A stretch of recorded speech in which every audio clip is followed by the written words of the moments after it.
Hi friends, ఈరోజు మనం మాట్లాడబోయే అంశం కర్ణాటకలోని ధర్మస్థలలో జరిగిన ఒక దారుణ సంఘటన గురించి. సుమారు 20 ఏళ్ల క్రితం వందల కొద్ది మహిళలు, చిన్నారులు అత్యాచారం, హత్యకు గురైనట్లు ఒక షాకింగ్ ఆరోపణ ఇప్పుడు వెలుగులోకి వచ్చింది. ఈ సంఘటన దేశవ్యాప్తంగా సంచలనం సృష్టిస్తుంది. ఈ వీడియోలో ఈ హత్యాకాండకు సంబంధించిన పూర్తి వివరాలు తెలుసుకుందాం.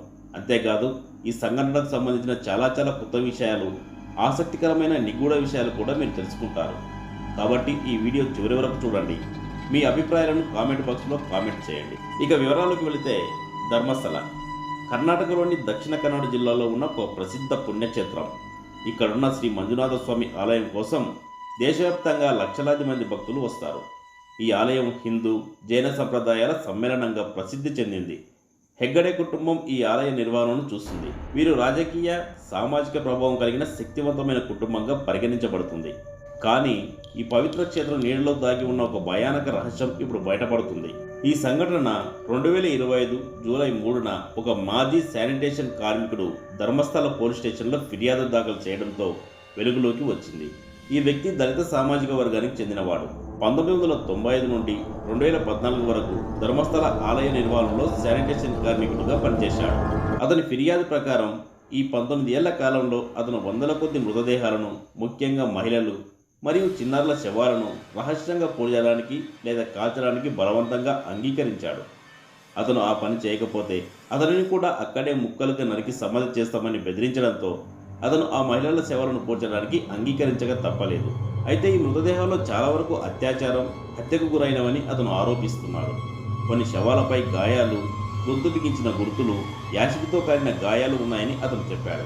ఒక ఘటనలో 2010లో కల్లేరిలోని ఒక పెట్రోల్ బంక్ నుండి 500 మీటర్ల దూరంలో 12 నుండి 15 ఏళ్ల స్కూల్ యూనిఫామ్లో ఉన్న ఒక అమ్మాయి మృతదేహం కనిపించింది.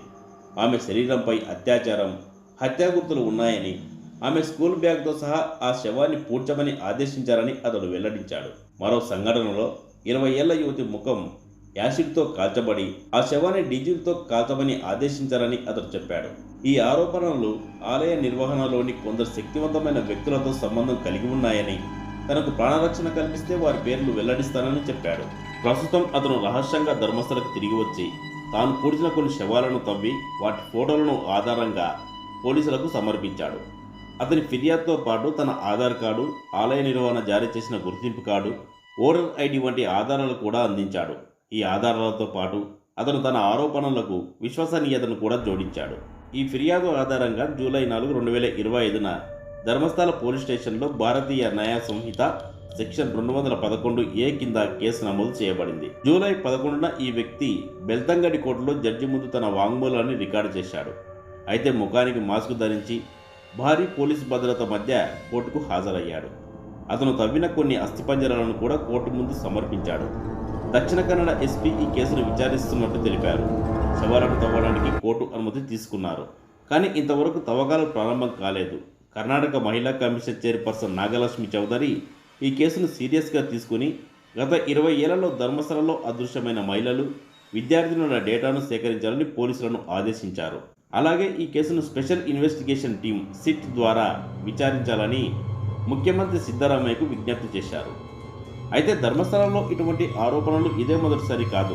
2012లో 17 ఏళ్ల సౌజన్య అనే విద్యార్థిని అత్యాచారం, హత్యకు గురైంది. ఈ కేసులో సంతోష్ రావు అనే వ్యక్తిని అరెస్టు చేసినప్పటికీ 2023లో సిబిఐ కోర్టు అతని నిర్దోషిగా విడుదల చేసింది. ఎందుకంటే సరైన ఆధారాలు లేవని తేలింది. ఈ కేసు విచారణలో పోలీసులు, వైద్య నిపుణులు తప్పిదాలు చేశారని కోర్టు వ్యాఖ్యానించింది. అలాగే 2003లో అనన్య భట్ అనే ఎంబీబీఎస్ విద్యార్థిని ధర్మస్థలలో అదృశ్యమైంది. ఆమె తల్లి సుజాత భట్ ఇటీవల ఆరోపణల నేపథ్యంలో జూలై 15, 2025న మళ్లీ ఫిర్యాదు దాఖలు చేసింది. ఈ కేసులు ధర్మస్థలంలో దీర్ఘకాలంగా జరుగుతున్న నేరాలపై అనుమానాలను రేకెత్తిస్తున్నాయి. ఈ ఆరోపణలు బయటకు రాగానే సోషల్ మీడియాలో #Dharmasthali files, #justice for victims వంటి హ్యాష్ట్యాగ్లతో పెద్ద ఎత్తున చర్చ జరిగింది. ఎక్స్ ప్లాట్ఫామ్లలో చాలామంది ఈ సంఘటనను ఖండిస్తూ న్యాయం కోసం డిమాండ్ చేస్తున్నారు. కొందరు ఈ ఆలయ నిర్వహణలోని శక్తివంతమైన వ్యక్తులపై ఆరోపణలు చేస్తున్నారు. అయితే ఈ ఆరోపణలు ఇంకా ధృవీకరించబడలేదు. సమగ్ర విచారణ జరగాలని నిపుణులు అభిప్రాయపడుతున్నారు. స్థానికులు మరియు బాధిత కుటుంబాలు కూడా న్యాయం కోసం ఆందోళనలు చేస్తున్నాయి.